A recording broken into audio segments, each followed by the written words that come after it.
एक तरफ हमने देखा कि जमायत उलेमाए हिंद के प्रमुख मौलाना महमूद मदनी भोपाल में जब जमायत उलेमाए हिंद का गवर्निंग काउंसिल की मीटिंग हो रही थी उसमें उनके बयान को सुना है। अभी प्रेस कॉन्फ्रेंस में मैं विस्तार से बताऊंगा। दूसरी ओर हमने देखा है किस प्रकार SIR को लेकर अखिलेश यादव जी ने अपने कार्यकर्ताओं के साथ मीटिंग की और मीटिंग के पश्चात जिस प्रकार का बयान अखिलेश यादव जी ने दिया है वह न केवल भ्रामक है मगर वह भी विभाजनकारी है। और दूसरी तरफ आज हमने देखा है कि भारत का जो GDP ग्रोथ रेट Q2 का रिलीज हुआ है वह किस प्रकार एक ऐतिहासिक फिगर है 8.2% में। इन सभी विषयों पे आज हम चर्चा करेंगे इस प्रेस वार्ता में कि देश की विघटनकारी शक्तियां किस प्रकार देश की अच्छाइयों के ऊपर काला साया मंडराना चाहती है, काले बादल से उसे ढक देना चाहती है, मगर देश की जनता ऐसा होने नहीं देगी। सर्वप्रथम मैं आना चाहता हूं जमीयत उलेमाए हिंद के प्रमुख मौलाना महमूद मदनी जी, जिन्होंने आज भोपाल में एक बहुत बड़े बैठक में जिस प्रकार से भाषण दिया है वह न केवल भड़काऊ है अपितु देश को विभाजन की ओर लेने की उनकी कुचेष्टा है।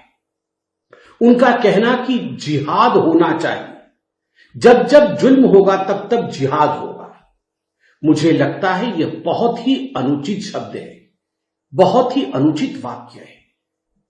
और जिहाद के नाम पर जिस प्रकार से लोगों ने भारतवर्ष में ही नहीं भारतवर्ष के बाहर भी आतंक फैलाया जिहाद के नाम पे, वह हमने देखा है। तो स्वाभाविक रूप से यह कहना कि भारत में जिहाद होगा एक बहुत ही इर्रेस्पॉन्सिबल, गैर जिम्मेदारी से भरा हुआ एक वचन है। दूसरा जो मौलाना महमूद मदनी ने कहा वह था कि सरकार के दबाव में, भारत सरकार की दबाव में भारत की अदालतें काम करती है और सुप्रीम कोर्ट को भी सुप्रीम कहलाने का कोई अधिकार नहीं है। सुप्रीम कोर्ट हमारे केसेस को एडमिट कैसे करती है? सुप्रीम कोर्ट 3 तलाक पे सुनवाई कैसी करती है? सुप्रीम कोर्ट मंदिर मस्जिद वाले विषय पर सुनवाई कैसे करती है? इन विषयों पर बोलते हुए मदनी साहब ने कहा कि सुप्रीम कोर्ट को भी सुप्रीम कहलाने का कोई अधिकार नहीं है। मैं तो सुप्रीम कोर्ट से गुजारिश करूंगा, मैं भी एक साधारण नागरिक हूं, आप भी नागरिक हैं, कि यदि सुप्रीम कोर्ट के ऊपर कोई साधारण नागरिक भी इस प्रकार की टिप्पणी करता है तो supreme court suo motu cognizance ले सकता है, सुप्रीम कोर्ट खुद इसकी सुनवाई कर सकता है। क्योंकि आगे चलकर अगर इतने बड़े नेता, एक कौम के इतने बड़े नेता इस प्रकार की बात कह के लोगों को बरगलाने की कोशिश करें, सुप्रीम कोर्ट के विरोध लोगों को भड़काए, तो स्वाभाविक रूप से it demeans the stature of Supreme Court. I firmly believe that the Supreme Court should take a cognizance of what Mr Madani has said today. इस देश में सुप्रीम कोर्ट हर उस केस की सुनवाई करती है जो जनता जनार्दन सुप्रीम कोर्ट के देवड़ी पर लेकर जाती है। इसमें कौन सा हिंदू का केस है, कौन से मुसलमान के केस है, इसके तरजीह पर सुप्रीम कोर्ट कभी भेदभाव नहीं करती है।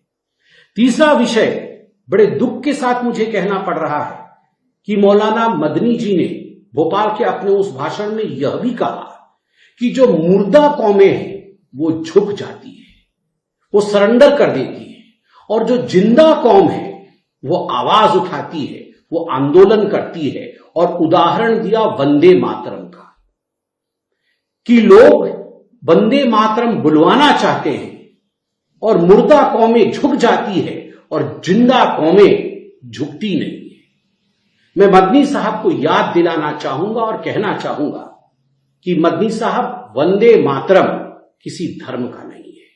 वंदे मातरम इस मिट्टी का सुगंध है, हिंदुस्तान का सुगंध है वंदे मातरम। हिंदुस्तान की वह बोली है, मां भारती की वह बोली है वंदे मातरम, जिस बोली को अपनाते हुए न जाने कितने असंख्य लोगों ने अपना बलिदान दिया।